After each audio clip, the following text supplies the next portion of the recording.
तो अच्छी और सच्ची खबरों में बात सबसे पहले मौसम की करेंगे, क्योंकि देश के कई राज्य ऐसे जहां पर इन दिनों भीषण गर्मी पड़ रही है, लोगों का हाल बेहाल है। ऐसे में गर्मी से राहत पाने के लिए लोग तरह तरह के उपाय भी कर रहे हैं। लेकिन इस बीच मौसम विभाग की ओर से मौसम को लेकर एक अच्छी खबर सामने आई। खुशखबरी यह है कि एक बार फिर से मौसम का मिजाज थोड़ा बदल सकता है। मौसम विभाग का अनुमान है कि हिमालयन रेंज में एक वेस्टर्न डिस्टर्बेंस एक्टिव हो रहा है, जिसका असर 18 और 19 तारीख को न सिर्फ जम्मू कश्मीर, हिमाचल और उत्तराखंड में नजर आएगा, क्योंकि वहां पर बारिश हो सकती है, लेकिन साथ ही साथ असर मैदानी राज्यों में भी देखने को मिल सकता है।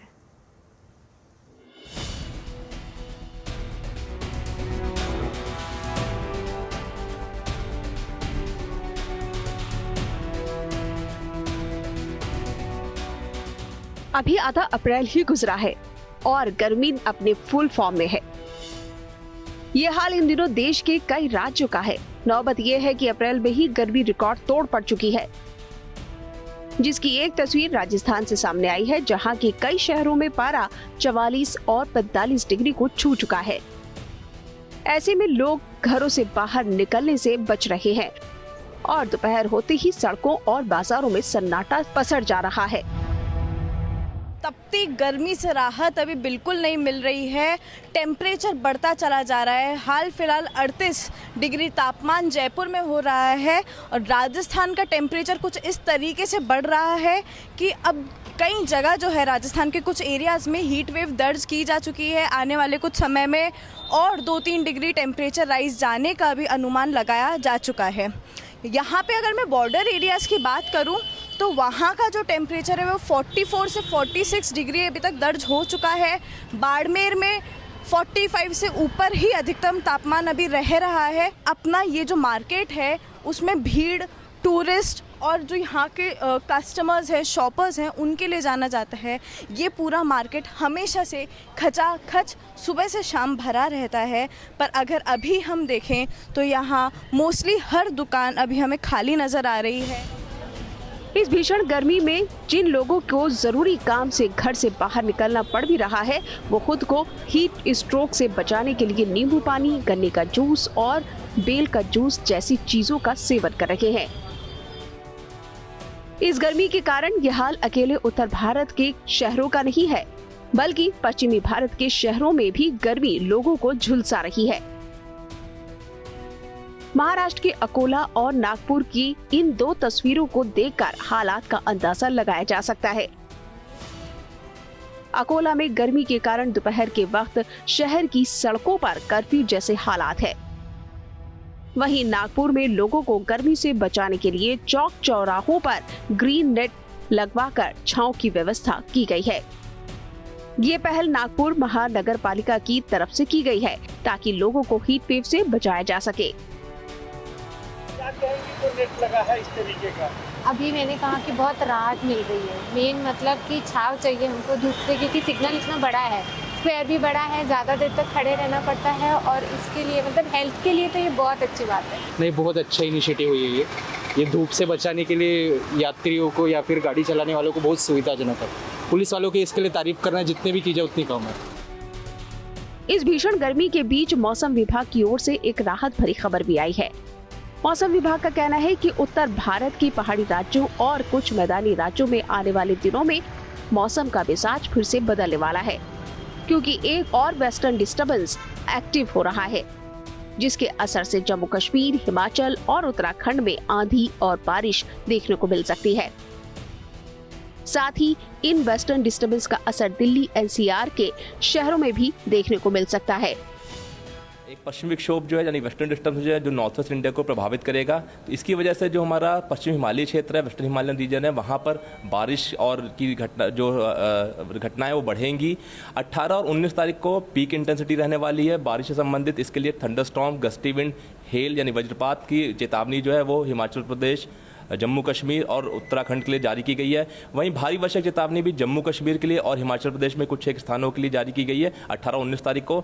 इसके साथ साथ इन दिनों में जो आसपास के मैदानी क्षेत्र हैं वहां पर भी आइसोलेटेड प्लेसेस पर थंडरस्टॉर्म गस्टी विंड की घटना देखी जा सकती है। अगर हम तापमान की बात करें दिल्ली के लिए, तो दिल्ली में तापमान जो है वो अगले 2 दिनों के दौरान जो है वो 39 से 41 डिग्री सेंटीग्रेड तक अधिकतम तापमान रह सकता है, लेकिन इसकी हीटवेव जैसी स्थिति बनने की संभावना नहीं है। इसके साथ साथ दिल्ली में अगले 18-19 तारीख को तेज हवाएं 10 से 20 किलोमीटर प्रति घंटे की रफ्तार से चल सकती हैं और ठंडी डेवलपमेंट भी हो सकता है, लेकिन कुछ खास बारिश के आसार नहीं है। ड्रिजल जैसी एक्टिविटी हो सकती है।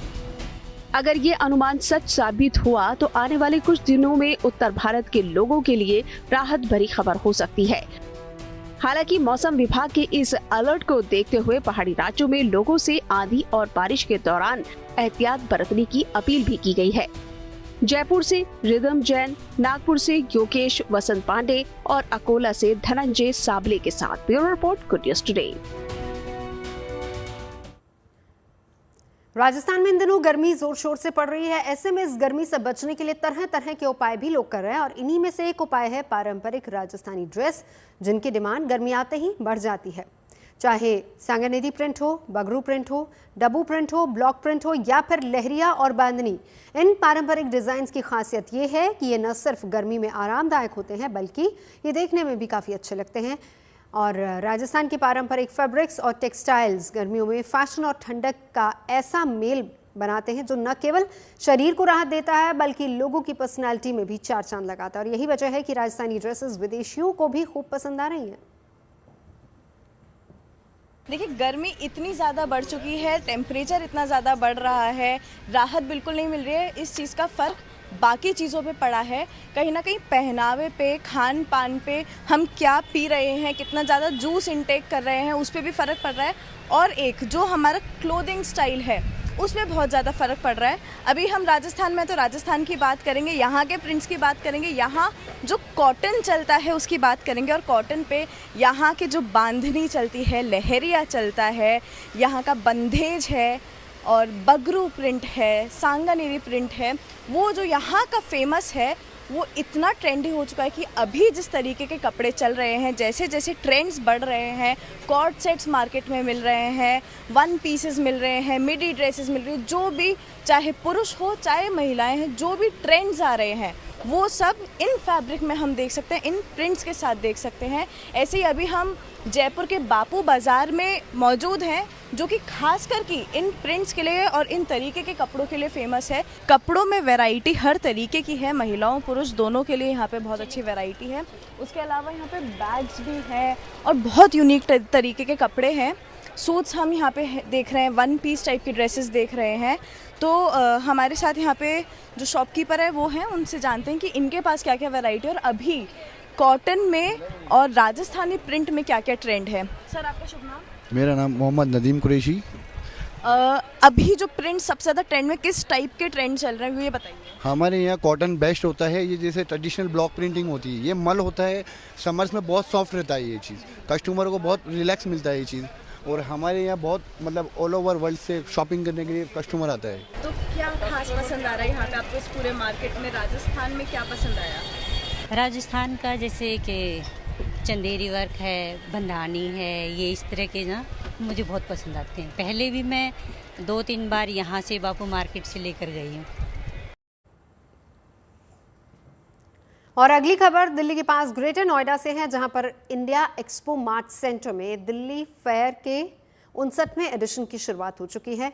इस बार इस फेयर में न सिर्फ देश भर के 3000 से ज़्यादा एग्जिबिटर्स हिस्सा ले रहे हैं, बल्कि इसमें अमेरिका समेत 100 से ज़्यादा देशों के खरीदार भी पहुंचे हैं।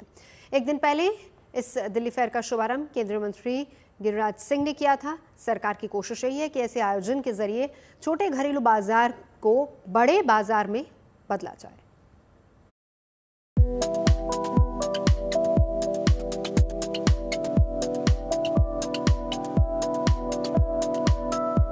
घर और ऑफिस की सजावट के लिए खूबसूरत लाइट भी है, लेडीज ज्वेलरी और हैंडबैग जैसी एक्सेसरीज भी है, लेडीज ड्रेस भी है और घर की सजावट का सामान भी उपलब्ध है।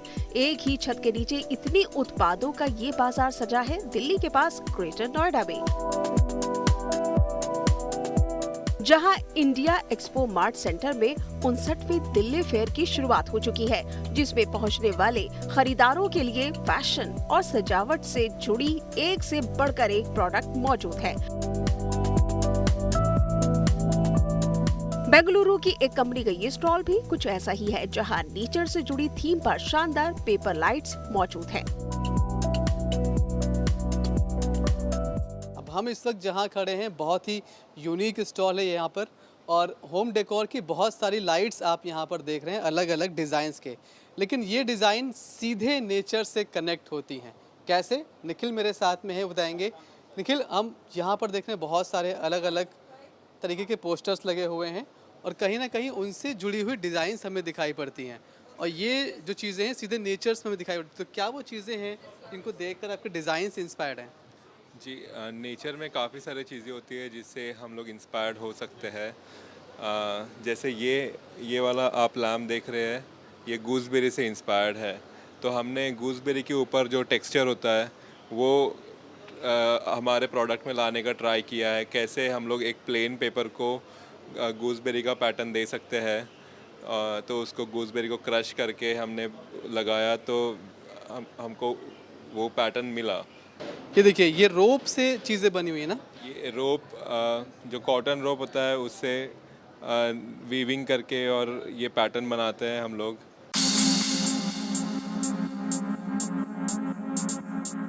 दिल्ली फेयर के इस 59वें एडिशन में इस बार देश भर से 3000 से भी ज्यादा एग्जीबिटर्स भाग ले रहे हैं। इन्हीं में से एक है ज्वेलरी का ये स्टॉल, जिसकी खूबसूरती है कि इस स्टॉल में मौजूद ज्वेलरी रिसाइकल कपड़ों से बनाई गई है, जो देश में नहीं बल्कि पूरी दुनिया के 36 देशों में बेची जाती है। ये रिसाइकल ज्वेलरी है, ये तो एक बात है। दूसरी यहाँ की खास बात यह है कि जिन लोगों ने इस ज्वेलरी को तैयार किया है, उन महिलाओं ने, उनकी तस्वीर भी इन ज्वेलरीज के साथ आप जगह जगह देखेंगे। ये बहुत ही खास जगह है, क्योंकि यहाँ पर जिन्होंने जड़ से मेहनत की है इस काम को करने में, उनकी तस्वीरें लगी हुई हैं। वो आती हैं, हफ्ते में एक बार सीखती हैं, जो भी स्टाइल हम बनाते हैं वो घर लेके जाती हैं मटेरियल, उनको टाइम दिया जाता है, उस टाइम के दौरान वो बनाती और घर बना के दे देती। मतलब एक तरह से ये उन महिलाओं को वर्क फ्रॉम होम मिल रहा है, इनको शायद बाहर भी काम नहीं मिल रहा था। बिल्कुल जी, और इस तरीके से वो अपना घर भी संभाल सकती हैं।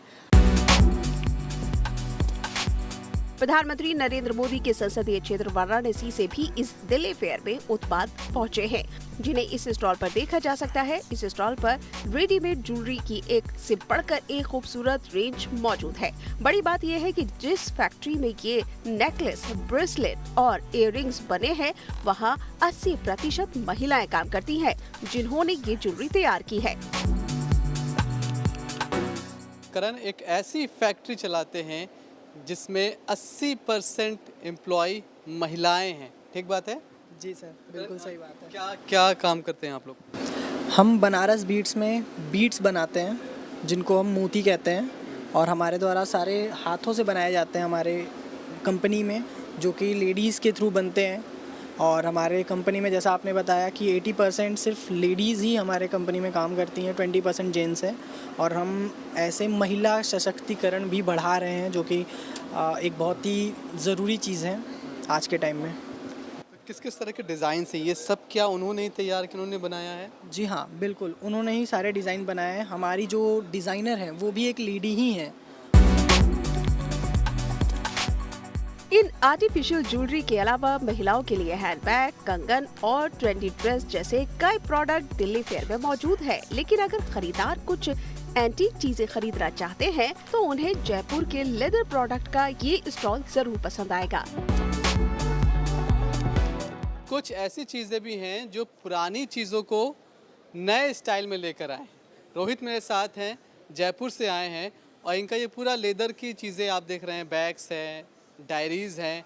लेकिन जो डायरीज़ हैं वो बहुत ही यूनिक आपको दिखाई पड़ेगी। अभी आप लोग कहाँ तक पहुँचे हैं? आप सिर्फ अपने देश में ही बेच रहे हैं या फिर बाहर भी जा रहा है? नहीं, बाहर जा रहा है। ये जो विंटेज पेपर का जो आपने आर्टिकल्स देखे, ये बहुत अच्छी डिमांड है बाहर यूरोप कंट्रीज़ में, तो वहाँ जा रही है, क्योंकि रिसाइकल आइटम्स की डिमांड वहाँ ज़्यादा है। जानकारी के मुताबिक 19 तारीख तक चलने वाले इस दिल्ली फेयर में home furnishing, carpet and drugs, textile and linen, gift और प्रीमियम इंटीरियर्स समेत 119 प्रोडक्ट प्रदर्शित किए गए हैं, जिन्हें दिल्ली फेयर के जरिए एक ऐसा मंच दिया गया है जहां दुनिया भर के 100 से ज्यादा देशों के खरीदारों के पहुंचने की उम्मीद जताई जा रही है। 16 से 19 अप्रैल तक यहाँ पर ये फेयर चलेगा और ये फेयर ना सिर्फ देश के तमाम उन बिजनेसमैन के लिए एक प्लेटफॉर्म है कि वो यहाँ पर आकर विदेशी लोगों से मिल सकते हैं, विदेशी बायर्स उनको यहाँ से मिल सकते हैं, बल्कि इन देश के इन तमाम बिजनेसमैन के साथ जो छोटे छोटे लोग जुड़े हुए हैं, जो उनके लेबर्स हैं, जो उनके तमाम कारीगर हैं, उनको भी विदेशी पटल तक पहुँचने का एक नया मौका मिलता है। कैमरामैन शैलेंद्र के साथ Manish Chaurasia, good news today, greater Noida.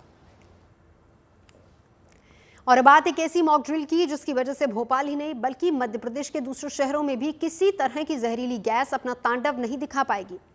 आज भोपाल में करीब 3 घंटे तक गैस रिसाव से निपटने के लिए मॉक ड्रिल किया गया, जिसमें एनडीआरएफ, एसडीआरएफ, पुलिस के अलावा दूसरे सरकारी विभाग भी शामिल हुए। यानी कि आपदा से निपटने की तैयारी को पूरी शिद्दत से परखा गया ताकि 1984 के गैस कांड की तरह भोपाल में फिर कभी त्रासदी के निशान नहीं पड़े।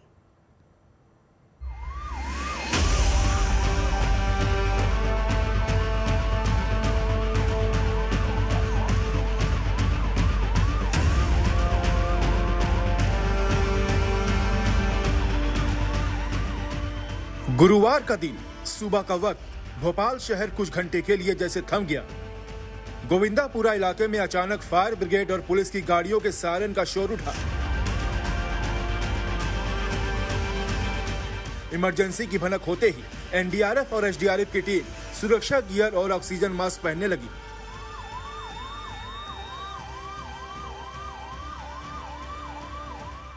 सुरक्षा सुनिश्चित करने के बाद एनडीआरएफ, एसडीआरएफ और अग्निशमन विभाग के कुछ लोग सड़कों के बीचों बीच खड़े एक टैंकर को घेर कर खड़े हो गए, जिस पर अमोनिया लिखा बैनर टंगा था। कुछ पलों में ये बात समझ में आ गई कि अमोनिया गैस ले जा रहे टैंकर में कोई गड़बड़ी हुई है। शायद टैंकर का वॉल्व फटने की वजह से नाइट्रोजन और हाइड्रोजन से मिलकर बने अमोनिया गैस का रिसाव हो रहा है। इस अफरा तफरी के बीच ये साफ था कि कोई हादसा नहीं हुआ, बल्कि ये एक मॉक ड्रिल है जिसके जरिए गैस रिसाव से जुड़ी किसी आपदा से निपटने की तैयारियों को परखा जा रहा है। भोपाल में मॉक ड्रिल का आयोजन किया जा रहा है। ये मॉक ड्रिल दरअसल हो रही है कि यदि शहर में जहाँ पे बड़ी संख्या में औद्योगिक इकाइयाँ हैं, यदि उनसे कोई गैस रिसाव होता है या कोई ऐसी आपात स्थिति बनती है तो उससे पार कैसे पाया जाए, उसे काबू कैसे किया जाए, वैसी परिस्थितियों की एक मॉक ड्रिल की जा रही है। और ये देखिए, ये एक मॉक ड्रिल का हिस्सा है जहाँ पर ये दिखाया जा रहा है कि अमोनिया गैस से भरा हुआ एक टैंकर जो है वो लीक हो गया है और जो लोग घायल हुए उन्हें देखिए इस तरीके से ले जाया जा रहा है और दूसरी तरफ जो घायल है उन्हें सुरक्षित जगह पहुंचाया जा रहा है। आप देखिए तस्वीरों में ये ट्रक के ड्राइवर और कंडक्टर हैं जो कि घायल हुए हैं और इन्हें जो सुरक्षा कर्मी है वो लेकर के जा रहे हैं सुरक्षित जगह पे। और ये जो पूरा टैंकर है जिससे अमोनिया गैस लीक हो रही है, उसे पूरी तरीके से जो अमोनिया गैस जो हवा में ना फैले उसको ध्यान में रखते हुए आपको बता दें कि पानी की बौछार और केमिकल्स की बौछार जो है वो उन पे की जा रही है। और क्योंकि इस ट्रक के भीतर अमोनिया मौजूद है जो वातावरण में तेजी से फैलेगा, जो कि घातक हो सकता है, तो जो सुरक्षा कर्मी है आप देखिए जिन्होंने इस टैंकर पे लगातार पानी का छिड़काव किया है, उन सुरक्षा कर्मियों ने मास्क पहने हुए हैं खुद को गैस के प्रभाव में आने से बचाने के लिए। रसायनों के रिसाव से निपटने के लिए मॉक ड्रिल का आयोजन भोपाल के सेंट्रल पावर रिसर्च इंस्टीट्यूट में किया गया था ताकि ऐसा हादसा हो तो आम लोगों में किसी तरह की अफवाह न फैले और वो घबरा न जाए। ये मॉक ड्रिल का आयोजन आज भोपाल में किया जा रहा है। भोपाल के सेंट्रल पावर रिसर्च इंस्टीट्यूट में इस मॉक ड्रिल का आयोजन हो रहा है और आपको बताएं कि तमाम एजेंसियां जो हैं वो यहाँ पे मौजूद है। यहाँ पे न केवल जो सुरक्षा कर्मी है जो बचा रहे हैं वो मौजूद है, बल्कि आप देखिए यहाँ पे पूरी तरीके से ऑक्सीजन सिलेंडर लिए हुए, मास्क लिए हुए जो दूसरे सुरक्षा कर्मी है जिनके ऊपर जिम्मेदारी होगी कि किसी भी तरीके का अगर कोई रासायनिक खतरा होता है या जैविक खतरा होता है या गैस लीक होती है, जैसे कि भोपाल में 1984 की रात को हुई थी, तो उसकी पूरी तैयारी हो पुलिस भी अपनी तरफ से यहाँ पे ड्रोन के साथ नजर रख रही है। पुलिस भी यहाँ पे अगर आपको दिखा दें हम ड्रोन के साथ दिख जाएगी। तो हर विभाग जो है यहाँ पर वो पूरी तरीके से अपनी तैयारी कर रहा है। एनडीआरएफ को आप देख रहे हैं, ये सामने जो आप देख रहे हैं ये एनडीआरएफ की टीम है, ये अपनी तैयारी पूरी कर रही है। एसडीआरएफ जो है वो भी यहाँ पे मौजूद है, स्वास्थ्य विभाग के लोग यहाँ मौजूद हैं। अमोनिया से भरे टैंकर से रिसाव की परिस्थिति में कई लोग के बीमार होने की आशंका होती है। कई बार ज्यादा अमोनिया सूंघने की स्थिति में व्यक्ति के आंख, नाक और गले में जलन महसूस होने लगती है। लगातार छींकने और खांसने जैसे हालात तक पैदा हो जाते हैं। आंखों में पानी और तेज सिरदर्द के मामले भी सामने आते हैं। ऐसे में स्वास्थ्य विभाग से जुड़े लोगों की भूमिका बड़ी हो जाती है। घायल शख्स को एम्बुलेंस में शिफ्ट किया जा रहा है और इस तरीके की तस्वीरें हैं इस मॉक ड्रिल की। एम्बुलेंस को ला करके यहाँ से बाकायदा घायलों को शिफ्ट किया जा रहा है। और ये मॉक ड्रिल का हिस्सा आपको बता दें, ये असल स्थिति नहीं बल्कि ये मॉक ड्रिल है जहाँ पे जो घायल है, जो हताहत है, उनकी देखरेख के लिए बाकायदा यहाँ पे केमिकल डिजास्टर मॉक ड्रिल जो है ये रिलीफ कैंप उनके लिए बनाया गया है। ऑक्सीजन सिलेंडर आप सामने देख रहे हैं, सामने स्वास्थ्य विभाग के जो आपको डॉक्टर्स और नर्सेस दिख जाएंगी जो यहाँ पे बड़ी संख्या में आए हैं। और ये सामने एम्बुलेंस आपको दिख जाएगी। इस एम्बुलेंस के जरिए घायलों को यहाँ से शिफ्ट किया जाएगा। इस बीच अमोनिया से भरे टैंकर के रिसाव को रोकने के लिए एसडीआरएफ का एक कर्मी आगे बढ़ता है ताकि टैंकर के जिस वाल्व से गैस लीक हो रही है उसको ठीक या बंद किया जा सके। तो अब देखिए, अब गैस लीकेज को रोकने के लिए एसडीआरएफ की जो कर्मी है वो उस टैंकर के ऊपर चढ़ गए हैं और उस वाल्व को बंद करने की कोशिश हो रही है जहां से ये गैस लगातार लीक हो रही है। और ये तस्वीरें जो है साफ तौर पे बता रही है कि भोपाल में जहां पर हालत पहले भी खराब हो चुकी ही, वहां पर किस तरीके से बचना है, अगर गैस लीक हो जाती है कैसे आपात स्थितियों से निपटना है, वो तस्वीरें आपको इस मॉक ड्रिल में साफ तौर पे देखने को मिलेगी। और ये पहली बार भोपाल में हो रहा है जब इतने बड़े पैमाने पे सभी विभागों को एक साथ मिला करके इस मॉक ड्रिल का आयोजन किया गया है, जिसमें भोपाल की जो संवेदनशील जगह है वहां पे यदि आपात स्थितियां बनती हैं तो कैसे सभी विभाग एकजुट होकर के समन्वय के साथ उन स्थितियों से निपटेंगे और घायलों को यथासंभव नजदीकी अस्पताल तक पहुंचाएंगे और रूट को क्लियर करेंगे, स्थिति को काबू में करेंगे। 41 साल पहले हुए एक हादसे को भोपाल अभी तक भूल नहीं पाया है। साल 1984 2 और 3 दिसंबर के दौरान रात में यूनियन कार्बाइड कारखाने से जहरीली गैस मिथाइल आइसोसाइनाइड का रिसाव हुआ था। दुनिया की सबसे भीषण औद्योगिक त्रासदियों में गिनी जाने वाली इस घटना में करीब 5,500 लोगों की मौत हो गई थी और 5 लाख से अधिक लोग प्रभावित हुए थे। वो खौफनाक मंजर दोबारा ना देखना पड़े, उसी वजह से आपदा प्रबंधन की तैयारियों को परखने और आम लोगों को जागरूक करने के उद्देश्य से ऐसी मॉक ड्रिल जरूरी है। भोपाल से रवीश कुमार के साथ bureau report, good news today. खबरें सच्ची होनी चाहिए, अच्छी खुद ब खुद लगती हैं। Navjot Randhawa signing off. आप सुनते रहिए गुड न्यूज, देखते रहिए गुड न्यूज टुडे।